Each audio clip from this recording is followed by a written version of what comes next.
This is Annette Dubois. I'm the Teens Confidence, Achievement and Emotions Coach. Now, on this break, we are going to generate more motivation. I know, it's difficult to get started with something at times, especially when it's revision and studies. There's lots of other things going on, other distractions. It's really difficult. So first of all, what we need to understand is that we don't necessarily have motivation. We generate it by the actions that we take, which means we've got to start with one thing as like the catalyst to keep everything else going. So if you're feeling a bit in a slump and you're lacking in energy, first of all, stand up in a safe place, jump up and down on the spot for a count of 10 or so. It really makes a huge difference to get that energy, change your state, and feel a little bit more motivated to be able to get on with things. The next thing is to understand that when we think about all of the revision or all of your studies you've got to do, it does feel a bit overwhelming.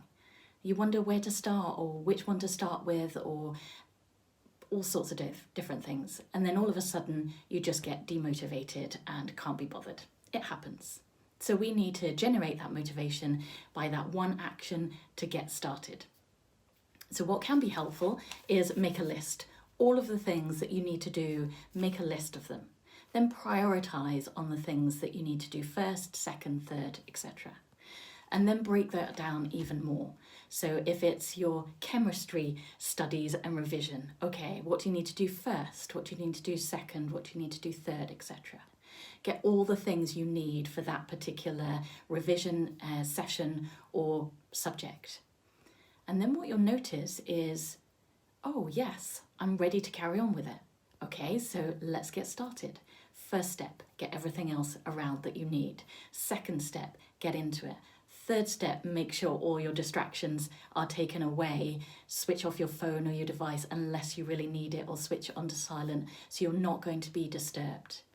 Then all of a sudden you stay really focused, you're more energized, and of course more motivated to keep it going. Now, what you'll also find at the end of that study is that you feel more refreshed. So you've actually got more momentum and energy that you can invest and put it in to the next thing. So it might be another piece of studies, it might be something else that you've got to do.